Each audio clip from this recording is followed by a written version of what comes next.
زمونږ څه تنخواګانې د مدرسینو راشئ تپوس وکړئ پته به راته ولګي په مدرسه کې د استاد 4000 او 5000 تنخوا ده 6000 د غټ استاد 10000 یا 11000 چې غټ شیخ الحدیث 10000 او 11000 تنخوا ده چې دا ډېر لوی شیخ الحدیث او ډېر لوی عالم او ډېر عمر رسېدی یاره یو 15-20 دي شي هم چې د کراچو مراچو کې ورکوي دلته نشته 5000 او 6000 تنخوا د میاشتې د ملا صاحب ده ما ته یو ځل یو سړي وي دا د میاشتې مې نه دا د ګنټې تنخوا خو وي د میاشتې وی په دې ستاسو ګزاره کېږي د دې مولیانو ګزاره کېږي مې قسم په خدای په دې 4-5 هزار تنخوا کې زمونږ حافظان او قاریانو باندې خدای حجونه عمرې هم کوي دا قرضدار هم نه دی له خدای ښه ډوډۍ ورکوي هېڅ قرضه نشته وی دا څنګه مې په څنګه نه پوهېږم نه اخر مونږ خو 15000 او 1000 تنخوا اخلو او چې یکم راځي قرضدار یو ما وی زمونږ مولیان که چېرته د زوی د واده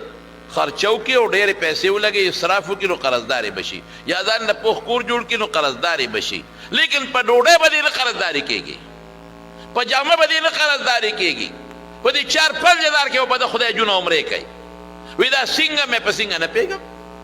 نه اخر څنګه مې باباجي نو زه درته څه ووایم په څنګه نه پوهېږم که نه نو چې داسې اخوا لاړه نو جیب یې وکړه او 15,000 روپۍ ترې راوویستې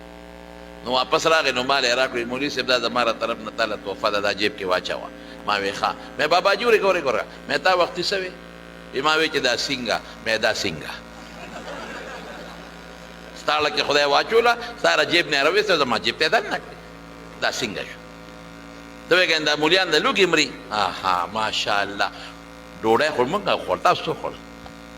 خفه کېږئ ما تش لاوڼه مو خوړ لاوڼ تور باټینګڼه مو خوړل دا ستاسو خوراک چیلي مونږ وخوړل ګډان مونږ وخوړل چرګان مونږ وخوړل چې کوم ځای له ځو چرګان دي او ګډان دي او چیلي دي یقین په خدای که سار تلم یو ځای کې دستاربندي وه مولوي صاحب ما ته وایي ډوډۍ وخوره مې نه هلته زمونږ خپله مدرسه کې دستاربندي ده وی ډوډۍ مې په برابر کړې ده چیلې او ګډه غوښه ورسره کړې مې ده مې بس چې تاسو یې وخورئ دی نه خورم مونږ ته اکثر خلک وایي چیلې د لالالو دا زما دوستان دي او مونږ له ډوډۍ ټیم راکړه مې چیلې خبره پرېږده ساګ او ټیپر یادوه مونږ ساګ او ټیپر خورو دا غوښه مې غوښونه سیکن یو ډاکټر ما ته وایي دا ګولۍ به په ناره خورې مې ناره څه ته وایي وی ته ناره نه پېژنې مې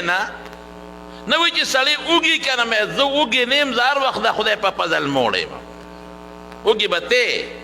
مونږ اوږې نه یو د خدای فضل هر وخت ډوډۍ خدای راکوي یو ځای کې یو بیان و چې په هغه کوڅه کې چې ختم بره جومات و نو په هغه لاره کې د چرګانو دوکانونه د پارامي چرګان چې زه بره وختم خلکو ته مې دا خبره ذهن لراله دا مې ورته کوله مې اوس هم چې راتلم چې چرګانو یو بل ته کتلي او زه لیدم که نه یو بل ته چې هغه دې بیا راغی زمونږ د برکت حلالیږي او خلک یې خوري ډوډۍ مونږ له خدای راکړه ډوډۍ د چا لاس کې راووایه داسې نه شوق سره د عقیدې خبره چې الله خوشحاله شي ډوډۍ څوک راکوي عزت د چا لاس کې دی شوق سره چا لاس کې دی ذلت د چا لاس کې دی بچی د چا لاس کې دی جون چا سره دی مرګ چا سره دی بس خبره ختم ام من شيء الا عندنا خزائنه وما ننزل الا بقدر معلوم الله وی د هر شي خزانه ما سره ده په یو خاص اندازه ورکو کافر له خدای روزي ورکي چې هغه بت ته سجده لګي رام رام کوي هغه له خدای روزي ورکي او چې کوم د پیغمبر حدیث او د خدای قرآن ته ناست دی هغه به نه ورکي دا خو وړې خبرې دا سوچ به د ذهن نه بالکل وباسئ زما قسم په خدای قسم درته خورم بې قسم هم خبره حجت ته خو زه درته قسم خورم چې د رزق او د ډوډۍ ذمهداري چا غشتې ده وما من دابة في الأرض إلا على الله رزقها الله يبسط الرزق لمن يشاء ويقدر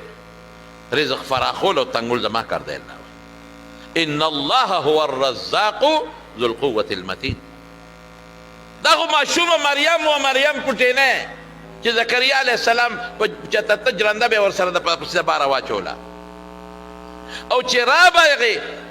او دروازه به کولو کړه جندن ورسره به روزي پرته وه بې موسمه میوه به پرته وه ماشومه ده زکریا علیه السلام ورته څه وایي یا مریم انا لک هذا دا د کمې اوس که بل څوک وي دا پیریانو ماماګانو راوړي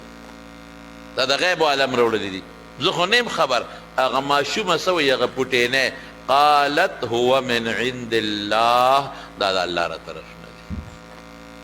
او یوازې دا نه چې دا د الله را طرف نه جواب خو دلته خلاص شو